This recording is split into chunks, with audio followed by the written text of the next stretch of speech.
in a recession, there's nothing better than cash because then you can pay your bills. Hello and welcome to Pillars of Wealth Creation, where we talk about creating financial success with a special focus on business and real estate. I'm your host, Todd Dexheimer. Now, let's get to it. Hello and welcome back to Pillars of Wealth Creation. I'm your host, Todd Dexheimer. With me, as always, on these Wednesdays, we got Matt Jones. Matt, how are you doing today?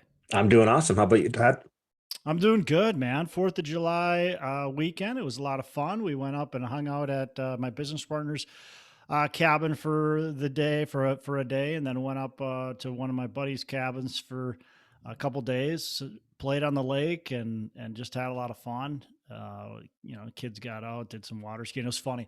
So my kids have been water skiing for a long time. My son, who's now 9, he started water skiing when he was 2. Mm. And this kid just can't, he just doesn't fall. It's pretty amazing watching him. And so I got him pulling behind the jet ski. I'm pulling him behind the jet ski, and it starts raining out and it's getting windy. And so the waves are picking up, and I start the jet ski and get him popped up, and this big ski boat comes by and it does like a circle around us. And then my buddy, his boat is going too, and they kind of crisscross. So there's nowhere for me to go. And you're driving a jet ski, they don't cut the waves like a boat does. Mm-hmm. And so I got to pull them right through. And man, that kid was on these, he's like 4 feet tall. And so he's on these huge waves that are practically his height, just, but still stays up, doesn't fall down. I don't know. I can't get the kid to fall down. You cannot make him fall down on water skis. It's pretty fun to watch. Anyways, it was a good time. Kids had a lot of fun ripping them around on inner tubes and skis, and just lots of swimming and fun. So it was a good time. Awesome. You do anything wild? No, just hung out. We had a friend over and did some grilling out and just relaxed. Yeah, absolutely, man. It's just good to get out, hang out, enjoy some time with friends, with family. Hopefully reflect a little bit at the blessing that we have living in this country. I know a lot of times there's problems going on. I mean, you and I were talking before the show, and I get a little riled up sometimes. But there's problems in the country. There certainly is, but there always has been, and there always will be. But it's I think it's just a blessing to be part of this country, and there's certainly other countries and other areas in the world that are also great places to live. But I think we've got definitely one of the better countries in the world, and Mm-hmm. and just great to be born here, great to be living here. So kind of nice to reflect. Of course, people have laid down their lives for us to have this opportunity. So, Yep, it's a beautiful place, especially for real estate.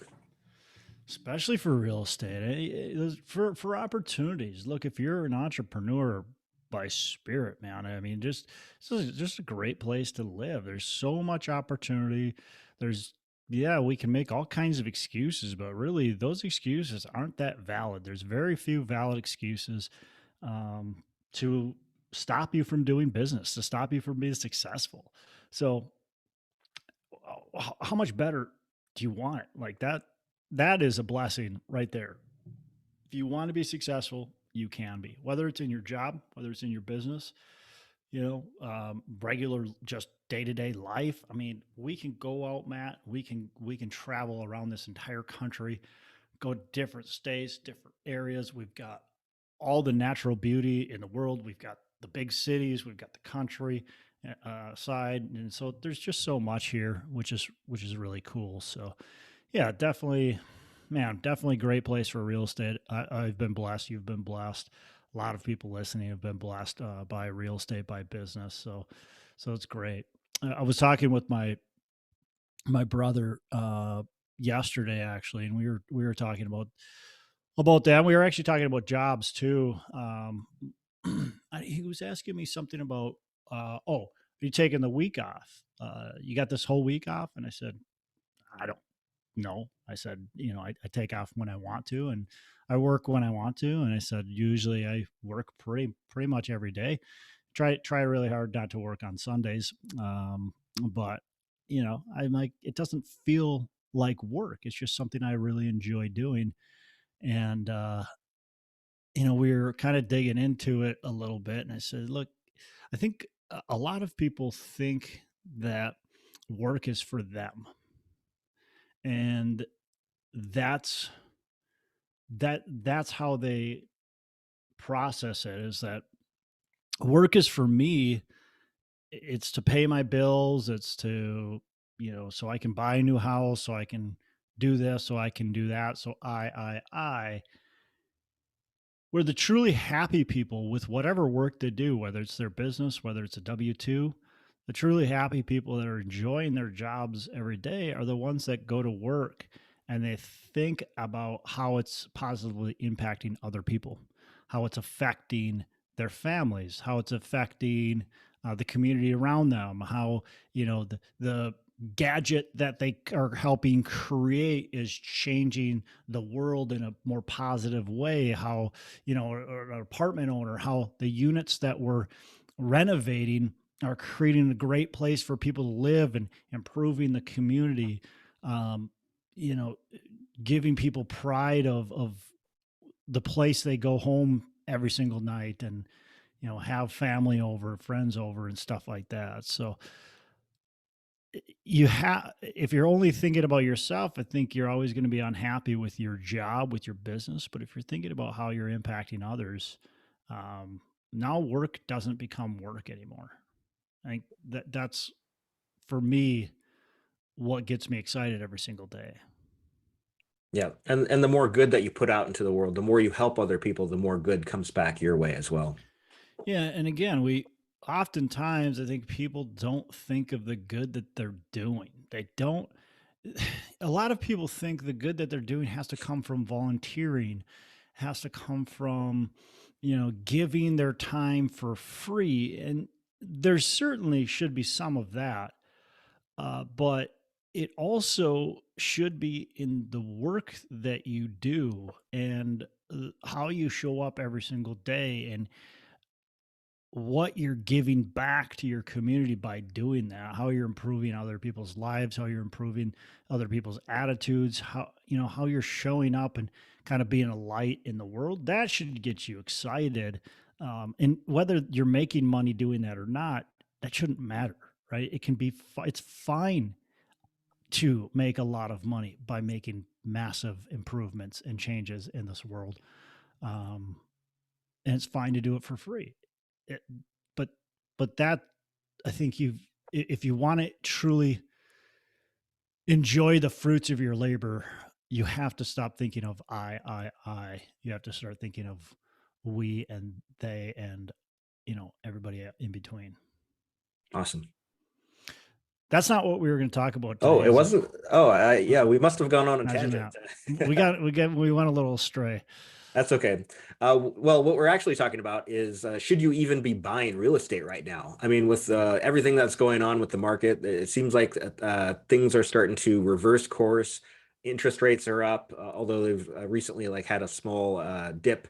And is this still a good time to buy? Like lots of people, or like I shouldn't say lots, but many people anyway, like Robert Kiyosaki, Warren Buffett, and many others are predicting a major recession coming our way. And do you really want to buy right now when prices are high if things are going to go down the tube? Yeah, that's a great question, and hard to really answer. And I think there's a couple things. First of all, what's your risk profile? Second of all, where are you at in your investing career?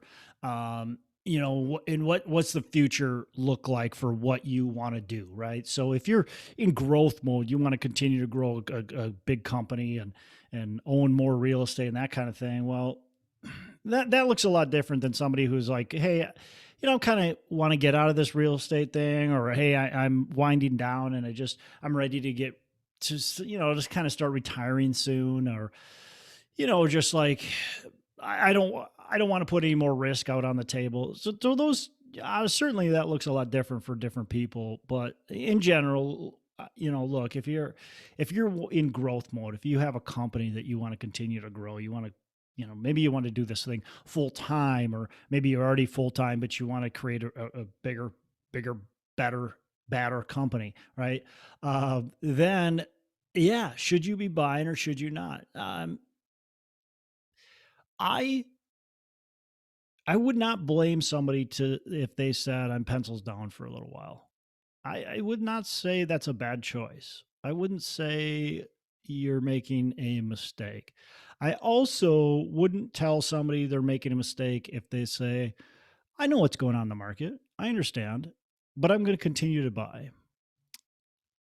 What I would say in both scenarios, it depends, right? It depends on how you're looking at things. If you're saying I'm pencils down for a little while because I want to just make sure we can understand what's going on in the market a little bit, we can see some things unfolding, because this has happened pretty quickly, Matt. I mean, interest rates have gone up very quickly, and couple that with just the unease of the recession, with cryptocurrencies crashing, with stock market crashing, in inflation is just raging, unemployment appears to potentially be going up. um you know I definitely, if you want to wait and see, that's okay. I think you probably should still be underwriting deals. You probably should still be talking with brokers. And your job right now, if you're on the wait and see mode, is to really be analyzing the market and understanding what is happening real time. So you've got data so that when the market does free up, or when things do stabilize, you're ready to pounce immediately. If you're on the sidelines, it's easy to get complacent. It's easy to wait. I Matt, look, I started buying real estate in 2008. I can still remember people saying they're waiting to buy real estate until the prices bottom out. And so they waited and they waited and they waited and they waited. And you would hear it from these big institutional companies. You'd hear it from big players. They're waiting until the market bottoms out. And so they waited until 2013, 2014, and then they started buying. Well, they missed 5 amazing years of purchasing opportunity. And they still did well because the market went down so fast, so far. But this time is likely going to be different. And maybe it doesn't go down quite so far. Or maybe it doesn't even go down at all. And so if you're waiting and waiting and waiting for it to bottom out, and let's say it's a 1 year down, 1 year up, you're probably going to miss that opportunity because you're waiting, right? Yeah, and I think it's also important to continue to underwrite conservatively, especially so now, So and yeah, if stress you're test. buying, Yeah, and stress test your underwriting as well. Like if the vacancy goes to historical highs and concessions go to historical highs, is your property still going to make money during that kind of a downturn? Then yes, it's a good deal at that price point. But yeah. if anything goes wrong and then you're going to lose the property, don't even bother. Yeah, and what kind of debt can you get, Mhm. right? What's your risk on capital? That's really something you should be looking at.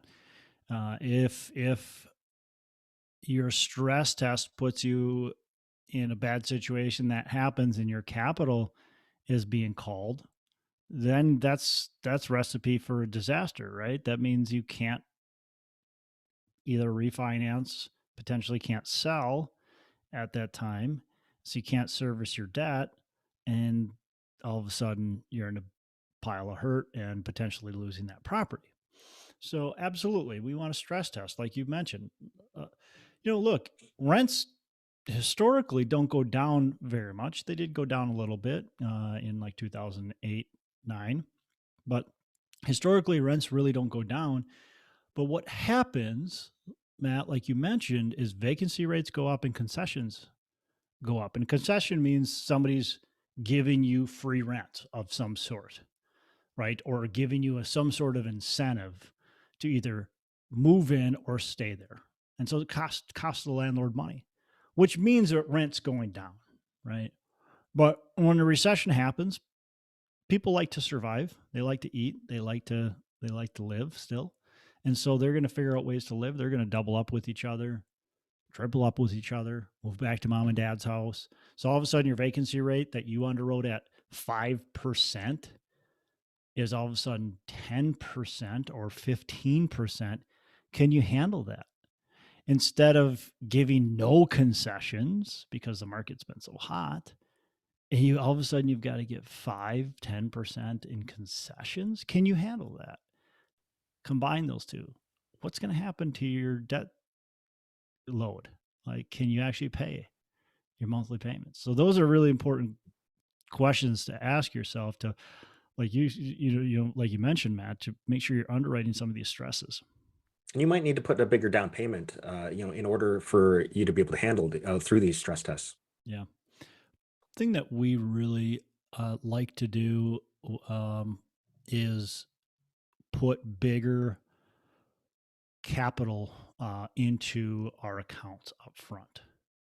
So we like having large reserve accounts. One of the easiest ways for me to juice investor returns or show investors bigger returns is to raise less capital.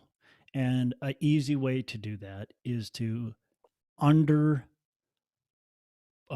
under raise for the capital improvements for the construction and not raise enough reserves or a smaller reserve amount. So I see some underwriting from syndicators that come in and they're underwriting 3 months, maybe 6 months worth of principal and interest payments. Okay. Especially if we've got a deal that's a value add deal where we're doing construction to it and we're relying on rents going up. We want to put 9, 12, potentially even more months worth of reserves in there. And then we want a construction reserve, and so we want to have ample cash. Ample cash is huge, Matt. Cash is king. And it's painful in times of inflation to have all this cash sitting in hand. But man, it in a recession, there's nothing better than cash because then you can pay your bills. And paying your bills is a good thing. And you can take advantage of opportunities that come your way as well. Well, yeah, absolutely. That's true too. I'm taking some chips off the table right now. I'm not selling everything by any means, but I'm selling some stuff to be able to have some little extra capital to make sure that I can make it through any kind of fires that come up. I can get through that time, and if the market does go down or flatlines, I have cash to be able to put into opportunities. And if the market flatlines, by the way, Matt, or even goes up just slightly, but not at 20% a year like it's been going up, there will be opportunity, right? There's going to be some opportunity in that type of environment. Even though the market on average isn't going down, doesn't mean that there's properties that aren't going down. So, Yeah. And I mean, when times have been good over the past few years, I've seen some syndicators, as part of their plan, to use cash flow to cover the capital expenditures, which is risky in great times. But right now, I think that's putting people at huge risk of potentially losing the property if that's their plan. the worst thing you could ever do Mhm. is budget to do your capital improvements through the cash flow. That's 100% an absolute, like, no. You can't do that. And yeah, you're right. People do it. But that's a recipe for disaster, and it's worked out well for people over the last 7-8 years. But you you can't continue you can't continue to drop a knife on your foot and expect the handle to always hit Hmm. your toes, right? Eventually, the blade's gonna stick. Yeah, I So think I'll pass on that. right. Yeah, man. So should I buy? Should I not? Right now, I think again, it really depends. We're still in the buy mode. We're not aggressively buying, but we are still, uh, would say, conservatively underwriting, but aggressively putting offers in. And by that, I mean we're putting offers in way below ask. We're just, if we think a property is worth $10 million, and just because the seller wants 14 for it, that's right now, we're not scared to put that offer in at $10 million. We are, because just because the seller wants $1 million hard earnest money doesn't mean we're going to come, not going to come to the table with an offer. We're going to say, we'll come to the table with an offer. We're going to put zero hard earnest money down right away. And we're going to have an inspection contingency. And we might even have a financing contingency. Take it or leave it. You decide. Because we're still wanting to buy, but you got to get back to reality if you want to sell. And, see where the market's at. So for us, it's just continue to push forward. It helps us keep a pulse on the market. And, we'll probably buy less properties than what our goal was this year, but that's okay. Very cool. I think that's a smart approach. I mean, but at the same time, you have the cash. So if you do come across any deals, then you're ready to jump on them. The other thing, Matt, the last time I said I'm going to wait for the market, I missed a lot of opportunity. We don't know what's coming in the future.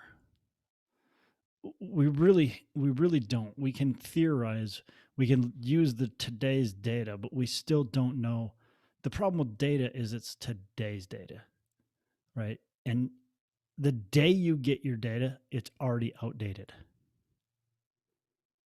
Right? It's not even today's data. It's yesterday's data. So nothing's real time, and we're predicting future on yesterday.